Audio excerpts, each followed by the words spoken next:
قسمت کا فیصلہ اللہ کب اور کیسے کرتا ہے؟ روح کے ہمسفر کی حقیقی نشانیاں۔ انسان کی زندگی میں دو سوال ہمیشہ سے تجسس کا باعث رہے ہیں: میری قسمت کب اور کیسے طے ہوتی ہے، اور میرا اصل روح کا ہمسفر کون ہے؟ یہ دونوں سوال محض جذباتی نہیں بلکہ گہرے روحانی اور ایمانی پہلو رکھتے ہیں۔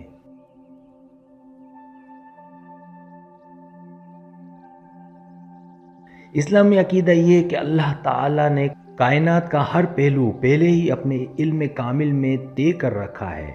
ہماری پیدائش سے لے کر زندگی کے ہر موڑ، خوشی اور غم، کامیابی اور ناکامی، حتیٰ کہ کس سے نکاح ہوگا، سب کچھ اللہ کے فیصلے کے مطابق ہے۔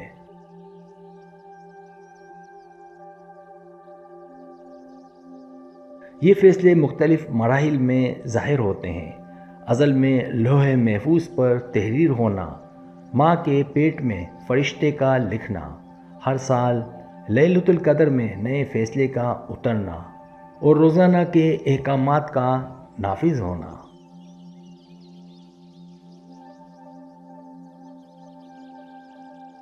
دوسری طرف روح کا ہمسفر صرف ایک رومانوی تصور نہیں بلکہ قرآن و سنت میں اس کا مطلب ہے ایسا شریک حیات جو ایمان، سکون، محبت اور رحمت کا ذریعہ ہو۔ وہ آپ کو اللہ کے قریب لے جائے، مشکل وقت میں سہارا بنے اور آپ کی دنیا و آخرت سنوارنے میں مددگار ہو۔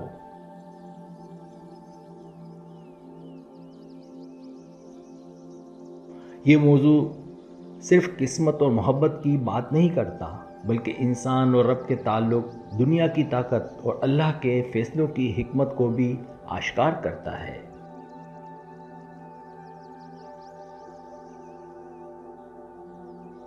جو شخص اس حقیقت کو سمجھ لیتا ہے وہ اپنی زندگی کے اتار چڑھاؤ کو صبر، شکر اور یقین کے ساتھ گزار سکتا ہے، کیونکہ اسے معلوم ہوتا ہے کہ ہر فیصلہ اللہ کے علم اور محبت سے جڑا ہے۔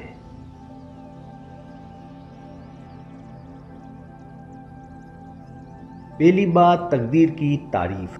تقدیر کا مطلب ہے اللہ تعالیٰ کا ہر چیز کو پہلے سے جاننا، اس کا فیصلہ کرنا اور اس کا وقوع پذیر ہونا۔ چار بنیادی عناصر ہیں۔ پہلا مطلب اللہ کا ہر چیز کے بارے میں پہلے سے جاننا۔ دوسرا کتابت، مطلب لوح محفوظ میں لکھ دینا۔ تیسرا مشیت، مطلب اللہ کی مرضی اور چاہت سے ہونا۔ چوتھا خلق، مطلب اللہ کا اسے پیدا کرنا۔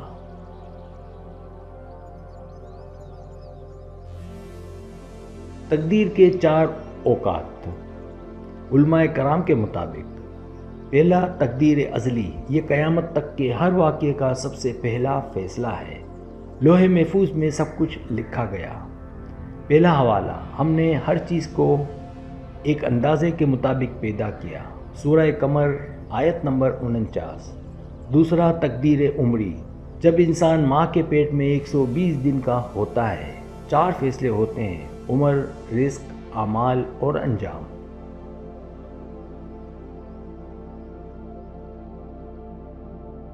تیسرا، تقدیر سالانہ، ہر سال لیلۃ القدر میں اس سال کے فیصلے فرشتوں کے سپرد کیے جاتے ہیں۔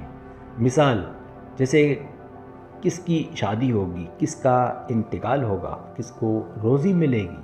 چوتھا، تقدیر یومی، روزانہ اللہ اپنے علم اور حکمت سے کام کرتا ہے، وہ ہر روز ایک نئی شان میں ہوتا ہے۔ سورہ رحمان آیت نمبر 29۔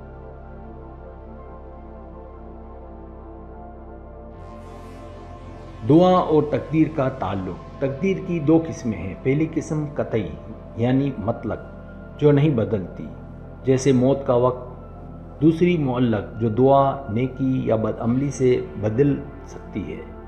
حدیث میں ہے، دعا قضا کو بدل دیتی ہے، ترمذی۔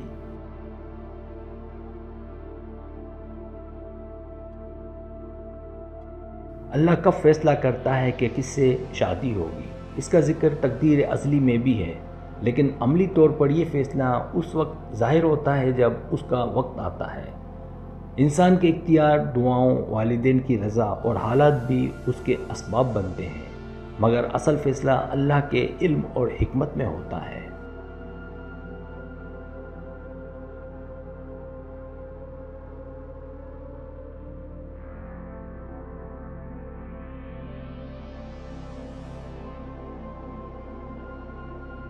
روح کے ہم سفر کا قرآنی تصور۔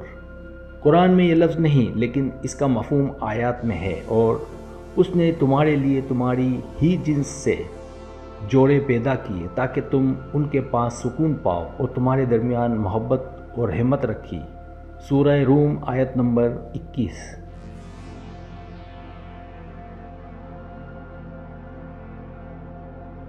اصل ساتھی کی نشانیاں اسلامی نقطۂ نظر سے۔ پہلا، دینداری۔ جیسے حدیث میں ہے، دین والی عورت سے نکاح کرو تم کامیاب رہو گے، بخاری و مسلم۔ ایمان میں ہم آہنگی سب سے اہم ہے۔ دوسرا، محبت اور رحمت کا توازن، جیسے محض کشش نہیں بلکہ ایک دوسرے کے لیے قربانی کا جذبہ ہونا۔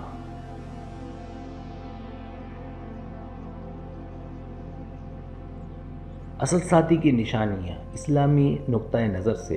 تیسرا، مشکل وقت میں وفاداری، جیسے سچا ساتھی وہ ہے جو آزمائش میں بھی ساتھ دے۔ چوتھا، روحانی ترقی میں مددگار ہونا، جیسے آپ کو نیکی کی طرف لے جانا، گناہ سے بچانا۔ دل کی گواہی، کبھی دل بلا وجہ کہہ دیتا ہے یہی ہے، یہ اللہ کی طرف سے ایک سکون ہوتا ہے جو عام کشش سے الگ ہے۔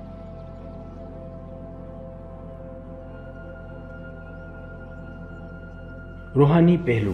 بعض اولیاء اللہ کے مطابق اللہ نے کچھ روحوں کو پہلے ہی ایک دوسرے کے لیے جوڑا ہوتا ہے اور وہ دنیا میں مل کر ایک دوسرے کو مکمل کرتے ہیں۔ حدیث میں ہے کہ روحیں لشکروں کی طرح ہیں، جو ایک دوسرے سے مانوس ہو گئی وہ قریب آ جاتی ہیں، مسلم۔ سبسکرائب، اگر آپ کو میری ویڈیو پسند ہے تو بڑا مہربانی سبسکرائب کریں، لائک کریں، شیئر کریں، اپنے دوستوں سے کہیں۔ سبسکرائب کرنے سے ہوتا ہمارا جو چینل ہے وہ گرو کرتا ہے، آگے بڑھتا ہے۔ ویڈیو دیکھنے کا بہت شکریہ، اللہ حافظ۔